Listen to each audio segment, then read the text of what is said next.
महाराज दशरथ का जन्म एक बहुत ही अद्भुत घटना है।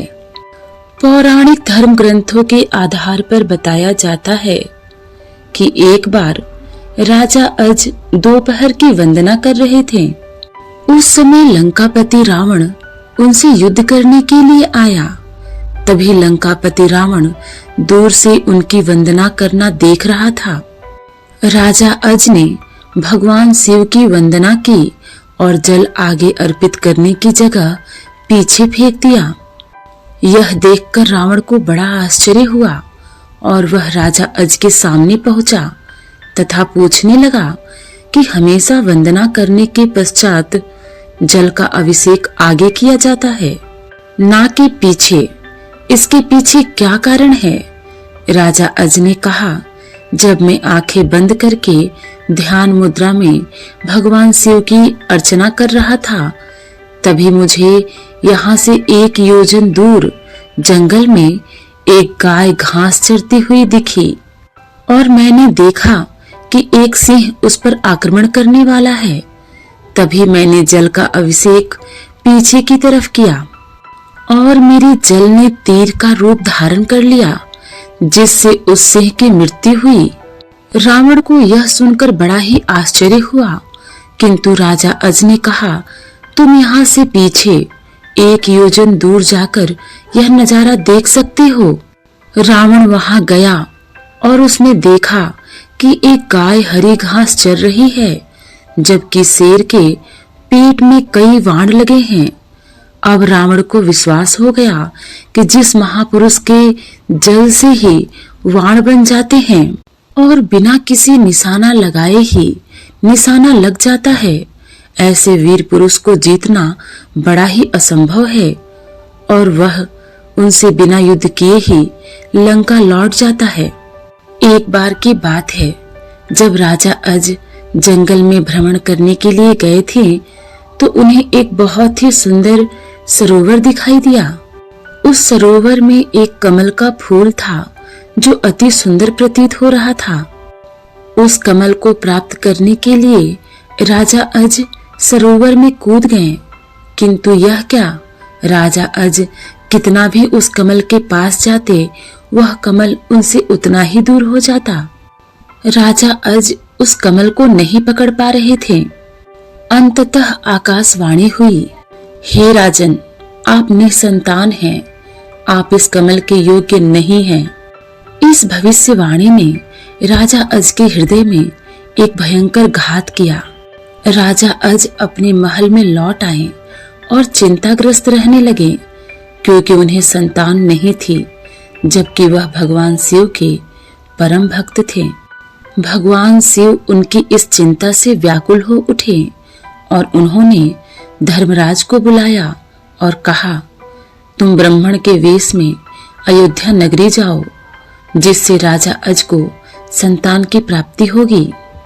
धर्मराज और उनकी पत्नी ब्राह्मण और ब्राह्मणी के वेश में सरयू नदी के किनारे कुटिया बनाकर रहने लगे। एक दिन धर्मराज ब्राह्मण के वेश में ही राजा अज के दरबार में गए और उनसे भिक्षा मांगने लगे। राजा अज ने अपने खजाने में से उन्हें सोने की असरफियां देनी चाहिए, लेकिन ब्राह्मण ने यह कहते हुए मना कर दिया कि यह प्रजा का है, आप अपने पास जो है उसे दीजिए। तब राजा अज ने अपने गले का हार उतारा और ब्राह्मण को देने लगे, किंतु ब्राह्मण ने मना कर दिया कि यह भी प्रजा की ही संपत्ति है। इस प्रकार राजा अज को बड़ा दुख हुआ कि आज एक ब्राह्मण उनके दरबार से खाली हाथ जा रहा है। तब राजा अज शाम को एक मजदूर का वेश बनाते हैं और नगर में किसी काम के लिए निकल जाते हैं। चलते चलते वह एक लोहार के पास पहुंचते हैं और अपना परिचय बिना बताए ही वहां काम करने लग जाते हैं। पूरी रात वो हथौड़े से लोहे का काम करते हैं, जिसके बदले में उन्हें सुबह 1 टका मिलता है। राजा 1 टका लेकर ब्राह्मण के घर पहुंचते हैं, लेकिन वहां ब्राह्मण नहीं था। उन्होंने वह 1 टका ब्राह्मण की पत्नी को दे दिया और कहा कि इसे ब्राह्मण को दे देना। जब ब्राह्मण आया तो ब्राह्मण की पत्नी ने वह टका ब्राह्मण को दे दिया। ब्राह्मण ने उस टका को जमीन पर फेंक दिया। तभी एक आश्चर्यजनक घटना हुई। ब्राह्मण ने जहां टका फेंका था वहां गड्ढा हो गया। ब्राह्मण ने उस गड्ढे को खोदना चाहा तो उसमें से सोने का एक रथ निकला तथा आसमान में चला गया।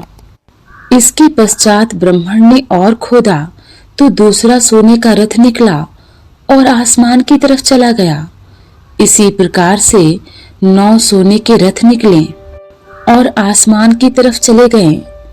लेकिन जब 10वां रथ निकला तो उस पर एक बालक था और वह रथ जमीन पर आकर ठहर गया।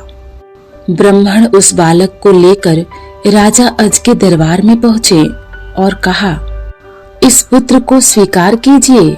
यह आपका ही पुत्र है जो 1 टका से उत्पन्न हुआ है तथा इसके साथ में सोने के 9 रथ निकले थे जो आसमान में चले गए, जबकि यह बालक 10वें रथ पर निकला, इसलिए यह रथ तथा पुत्र आपका है। इस प्रकार से दशरथ जी का जन्म हुआ था। राजा दशरथ महाराज अज के तथा महारानी इंदुमती के पुत्र कहे गए। वे वेद पुराणों के प्रख्यात ज्ञाता, प्रजापत तथा दयालु राजा थे। वह अपने शौर्य, पराक्रम तथा वीरता के कारण तीनों लोकों में जाने जाते थे। पुराणों के आधार पर कहा जाता है कि राजा दशरथ पिछले जन्म में स्वयंभू मनु थे तथा इनकी पत्नी स्वयं शतरूपा थी। इनसे ही संसार की उत्पत्ति हुई थी। उन्होंने भगवान विष्णु की घोर तपस्या करके दशरथ और कौशल्या के रूप में भगवान विष्णु रूपी राम के माता पिता होने का वरदान प्राप्त किया था।